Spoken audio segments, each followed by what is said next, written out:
السلام علیکم ورحمۃ اللہ وبرکاتہ۔ اللہم صلی علی محمد وعلی آل محمد کما صلیت علی ابراہیم وعلی آل ابراہیم انک حمید مجید۔ اللہم بارک علی محمد وعلی آل محمد کما بارکت علی ابراہیم وعلی آل ابراہیم انک حمید مجید۔ دوستو، آج فرینکفرٹ کے اندر کافی دنوں کے بعد پلس ٹیمپریچر ہوا ہے۔ یہ جو جمی ہوئی برف تھی آہستہ آہستہ پگھل رہی ہے، لیکن آج صبح ایک افسوسناک خبر پاکستان سے دوبارہ ملی کہ مکرم و محترم خالد محمود الحسن بھٹی صاحب، جو پاکستان ربوہ وکیل المال ثالث تحریک جدید کی خدمت انجام دے رہے تھے، آج بقضائے الہی 7 دن سننے میں جو آیا 7 دن وینٹیلیٹر پر رہنے کے بعد وفات پا گئے۔ انا للہ و انا الیہ راجعون۔ دوستو، دنیا جب سے اس معرض وجود میں آئی، جب سے انسانیت شروع ہوئی، انسان کا آنا اور جانا ہمیشہ چلتا رہا، لیکن اگر ہم غور کریں اپنے اپنے ادوار میں جو لوگ اس زمانے کے معمور یا اپنے وقت کے جو امام اس کی جماعت کی خدمت کرتے ہوئے یا خدمت کی توفیق پاتے ہوئے اس دنیا سے گئے، ان کی موت ان لوگوں کی موت سے کہیں زیادہ بہتر ہے جو دنیا کو تنگ کرتے ہوئے، انسانیت کو تکلیف دیتے ہوئے یہاں سے گئے۔ اللہ تعالیٰ نے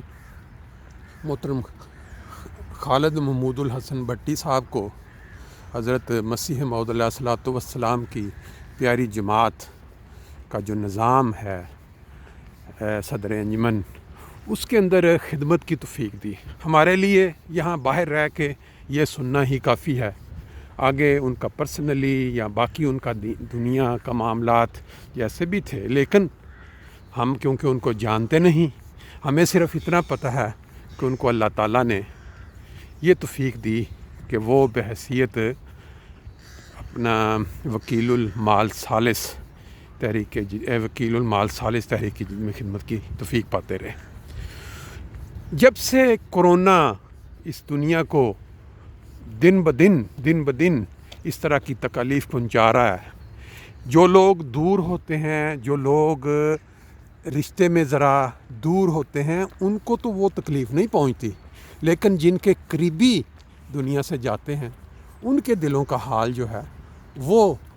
ہم اپنے ان الفاظ کے ساتھ جو ہم پردیس میں بیٹھے ہیں وہ بیان کر سکتے ہیں کہ جتنا قریبی رشتہ ہوتا ہے اتنی زیادہ تکلیف انسان کو پہنچتی ہے۔ تو جو دوست ورلڈ وائڈ اس خبر کو سنتے ہیں یا ان خبروں کو سنتے ہیں، وہ صرف ان کے لیے دعا کر سکتے ہیں کہ جو چلے گئے اللہ تعالیٰ ان کے درجات بلند کرے، اور جو ان کے پیچھے لواحقین رہ گئے ہیں، ان کی وائف ہو سکتی ہیں، ان کے بچے ہو سکتے ہیں، ان کے والدین ہو سکتے ہیں، ان کے بھائی ہو سکتے ہیں، ان کی بہنیں ہو سکتی ہیں، ان کے کزن ہو سکتے ہیں، اتنے زیادہ رشتے اللہ تعالیٰ نے خوبصورت بنائے ہوئے ہیں کہ ان کے لیے ہم سب جو ورلڈ وائڈ بیٹھے ہوئے ہیں دور ممالک میں دعا بھی کریں، اور اگر ممکن ہو تو ان کو رابطہ کر کے ان اظہار افسوس بھی کریں۔ آج کے دور میں انسان نہ مل سکتا ہے، نہ تسلی کے لیے گلے لگا سکتا ہے، تو پھر ایک یہی ذریعہ رہ گیا ہے کہ انسان ان کو دعاؤں میں یاد رکھے، کیونکہ انسان جب کسی کے لیے دعا کرتا ہے تو وہ دعا بیسیکلی اپنے حق میں بھی ساتھ پوری ہو رہی ہوتی ہے، پھر اس طرح میسیج کے ذریعے ان کی ڈھارس بندھا سکتا ہے۔ وہ ایک مشہور گیم ہوا کرتی تھی پاکستان میں جب ہم چھوٹے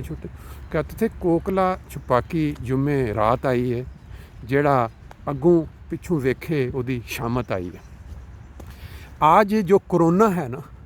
وہ بالکل وہی کردار ادا کر رہا ہے انسانیت کے ساتھ۔ پوری دنیا ایک دائرے میں بیٹھی ہوئی ہے، اور جو کرونا ہے اس کے ہاتھ وہ چکر لگا رہا ہے، اور وہ بار بار یہی ہے کہ جڑا اگوں پچھوں ویکھے دی شامت آئیے۔ جس آدمی سے کچھ تھوڑی بہت سستی یا لاپرواہی ہو گئی۔ سستی یا لاپرواہی سے مراد یہ ہے کہ جو احتیاطیں، جو قوانین، جو گورنمنٹ کی طرف سے یا مقامی انتظامیہ کی طرف سے، ڈاکٹرز کی طرف سے بتائی جاتی ہیں، جب ان کے اندر کوئی ذرا سی بھی کمزوری ہو جائے انسان سے، انسان ہے کہتا ہے غلطی کا مطلب، ابھی تک تو کئی لوگ اس پہ یقین ہی نہیں کرتے۔ جرمنی جیسے ملک میں بھی بہت سارے لوگ ہیں، وہ کہتے ہیں جی کرونا صرف ایک پولیٹک چیز بنائی ہوئی ہے، یہ بیسیکلی کوئی اس کا وجود نہیں ہے۔ بہرحال جن کے قریبی جاتے ہیں ان کو جا کے پوچھیں کرونا ہے یا نہیں ہے، تو اس کے اندر وہ جیسے کچھ کسی سے تھوڑی سی لاپرواہی، بے احتیاطی ہو جاتی ہے تو اس کی باری آ جاتی ہے، پھر اس کی باری آ جاتی ہے اس دنیا سے جانے کی۔ تو اللہ تعالیٰ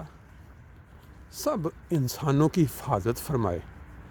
جانا تو ہر کسی نے ہے ایک دن، اس میں تو کوئی ذرہ بھر بھی شک نہیں ہے، لیکن بات یہ ہے انسان جتنی بھی کوشش کر لے، جتنا بھی اپنے آپ کو چینج کرنے کی کوشش کرے، دنیا کے اندر کوئی نہ کوئی انسان، کوئی نہ کوئی لوگ طبیعت نہ ملنے کی وجہ سے ضرور اس سے نالاں ہوتے ہیں، کسی نہ کسی وجہ سے ان سے ناراض ہوتے ہیں۔ تو انسان کو کوشش کرنی چاہیے نیک نیتی کے ساتھ کہ کسی طرح روٹھے ہوئوں کو منا لے۔ جو لوگ آپ سے ناراض ہیں کسی بات پہ، کسی پوائنٹ پہ، وہ آپ کے ساتھ کیا کہتے ہیں مفاہمت کے لیے، خوش ہونے کے لیے تیار ہونے کا نام نہیں لے رہے، کچھ بھی کر کے ان کو اس دنیا سے جانے سے پہلے خوش کر لیں، کیونکہ کہتے ہیں ناراض انسان جس کے ساتھ زیادتی ہوئی ہے، جب روز قیامت وہ آپ کا گریبان پکڑے گا، پھر اس دن کوئی معافی نہیں ہے، پھر اس کی سزا ہے۔ جیسے عدالتوں کے اندر ایک نظام ہے نا یہاں پہ، کہ لوگ جب کوئی جرم کرتے ہیں تو ان کو یہ ان ممالک کی عدالتیں پہلے موقع دیتی ہیں کہ ہاں بھئی تم اس کو خود قرار کر لو، اور اس صورت میں سزا کم ہوتی ہے۔ لیکن اگر کوئی انسان ڈٹا رہے تو اس کی جو سزا ہے وہ کہیں زیادہ ہوتی ہے اس کو۔ اسی طرح خدا تعالیٰ نے ایک نظام جو بنایا ہے، اگر انسان اس دنیا میں ہی لوگوں سے اپنے معاملات سیدھے کر لے، ان سے معافی مانگ لے، ان کو خوش کر لے اس دنیا میں، تو اگلے جہان میں جا کے وہ جو سزا ہے، جو انہوں نے آپ کا گریبان پکڑنا ہے، اس سے آپ بچ سکتے ہیں۔ یہ تو بہرحال ایسی باتیں دنیا کے اندر ہر انسان کے ساتھ لگی ہوئی ہیں۔ ہمارا آج کا جو مین ٹاپک تھا وہ تھا محترم بھٹی صاحب کی وفات کے اوپر ان کے عزیز و اقارب کے لیے دعا کی درخواست، اور اگر جن کے وہ ڈائریکٹ واقف کار ہیں ان کو اپنے جس سے سورسز سے بھی اپنا ان کی کیا کہتے ہیں ڈھارس بندھانا، یا ان کے جذبات میں اس وقت ان کے غم میں شریک ہونا، یہ ضرور کوشش کریں، کیونکہ یہ ہمارا اسلامی طریقہ کار ہے جو اللہ نے اپنے نبی کے ذریعے ہمیں سکھایا ہے۔ پاکستان کے اندر حالات دن بدن خراب سے خراب ہوتے جا رہے ہیں، لیکن یہ ہے کہ کوئی رستہ نظر نہیں آ رہا،